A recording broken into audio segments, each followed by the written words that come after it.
Hi friends, welcome to my channel Telugu వంటకాలు జయ. మీ జయ ఈరోజు మీ ముందుకు ఒక సరికొత్త వీడియోతో అయితే వచ్చేస్తుందండి.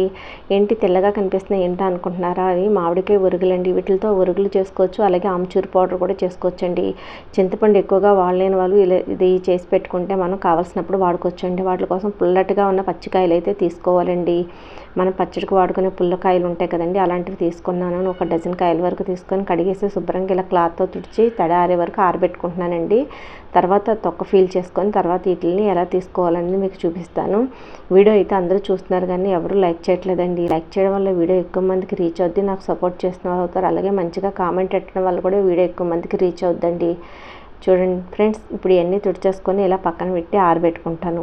తర్వాత వీటిని చూసారు కదా, ఇలా వాటిని అయితే నేను ఫస్ట్లోనే చేయాలండి. నేను ఈ 1-2 రోజులు, ఈ వారం రోజుల్లో చేశానండి. అందుకని చెప్పి కొంచెం మనకి ఎల్లో షేడ్ వచ్చాయి. లాస్ట్కి వచ్చేటప్పటికి మనకి పండుదానికి వచ్చేస్తాయి కదండి. కానీ కలరు ఎల్లో ఉన్న పులుపు రొడ్లా ఉన్నాయి నోట్లో పెట్టుకుంటే. వీటిని సువర్ణ రేఖలు అంటారంట.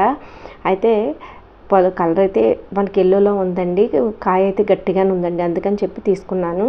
వీటిని తొక్కంతా ఫీల్ చేసి మనం అదే ఫీల్తోనే మనం వీటిని ఎలా ఫీల్ చేసుకుంటే పల్చ స్లైస్లా వస్తాయి కదండి. మనకి త్వరగా ఆరిపోయి మనకి త్వరగా డ్రై అవుతాయండి, చక్కగాను వేగ ఎండిపోతాయి. అదే మనం మాగా పచ్చడికి ఈ నీళ్ళ ముక్కలు కోస్తాం చూడండి, అలా కోస్తే మనకి త్వరగా ఎండవు. చూసారు కదా, మొత్తం అయితే నేను ఇలా ఈ ఫీలర్తోనే ఇలా ఫీల్ చేసేసుకున్నానండి. టెంక్ వరకు వచ్చేసేలాగా మొత్తం.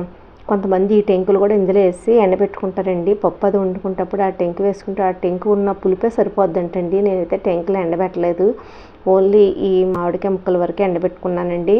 మీకు కావలిస్తే టెంకులు కూడా ఎండబెట్టుకోండి. మనకి ఇప్పుడు ఈ జూన్ జూలై నెలలో కూడా ఎండలు ఎక్కువగానే ఉంటాయండి. కొంచెం పచ్చిగా ఉన్నదైతే ఇప్పుడు పునాసకాయలు అంటారు కదండి, అవి వస్తే వాటితో కూడా చేసుకోవచ్చు. అవి ఇంకా పుల్లగా ఉంటాయి కదండి.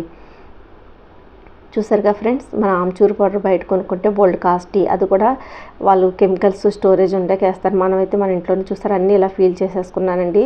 అప్పుడు ఈ ముక్కలన్నీ చూసారు కదా, పైన ఒక పాలిథిన్ కవర్ వేసి ఎండలో అయితే వేసాను. సాయంత్రానికి సగం డ్రై అయిపోయి అనుకోండి మనకి మంచి. తర్వాత నాకైతే ఒక 4 రోజులు పట్టిందండి ఇలా బాగా క్రిస్పీగా అవడానికి. ఈ ముక్కలన్నీ ఇలాగా తీసేసుకున్న తర్వాత లైట్గా కొంచెం 1 స్పూన్ 2 స్పూన్ల వరకు సాల్ట్ వేసానండి, అంతేనండి. సాల్ట్ వేసి ఇలా మిక్స్ చేసేసి తీసుకెళ్ళి ఇలా ఆరబెట్టేసుకున్నానండి. ఆరబెట్టుకుంటే చూసారా అలా క్రిస్పీగా అయిపోయి వీటిని కొంచెం ఒరుగులుగా ఉంచి కొంచెం అయితే ఆమ్చూరు పౌడర్గా అయితే చేశానండి. మనం ఎలా కాలితే అలాగా ఇప్పుడు చక్కగా చేసి పెట్టుకోవచ్చండి. చూసారు కదా, మన ఒరుగులు అయితే ఎలా చేశానో మీకు చూపించాను. తెల్లగా మల్లె పువ్వుల్లా ఉన్నాయండి. అదే ఆమ్చూరు పౌడర్ అయితే మనం బయట కొనుక్కుంటే కెమికల్స్ వేసి స్టోరేజ్ చేస్తారు కదండి. చూడండి పౌడర్ కూడా ఎంత తెల్లగా వచ్చిందో. ఇంతేనండి, చాలా సింపుల్ అంటే చక్కగా చేసేసుకోవచ్చు ఈజీగా. మీరు కూడా ఒకసారి ట్రై చేయండి. ఇంకా ఇప్పుడు మనకి ఎలాంటి పుల్లటికాయలు ఇంకా దొరుకుతున్నాయి కదండి. ట్రై చేసి ఎలా వచ్చిందో చెప్పండి. వీడియో అయితే అందరికీ నచ్చిందా అండి? ఉప్పు కలపడం వల్ల మనకి ఇవి నల్లబడకుండా తెల్లగా ఉంటాయండి. అందుకని లైట్గా సాల్ట్ కానీ పసుపు కూడా వేస్తారండి చాలామంది. వీడియో అందరికీ నచ్చితే అందరూ ఒక లైక్ చేయండి. Thank you for watching friends.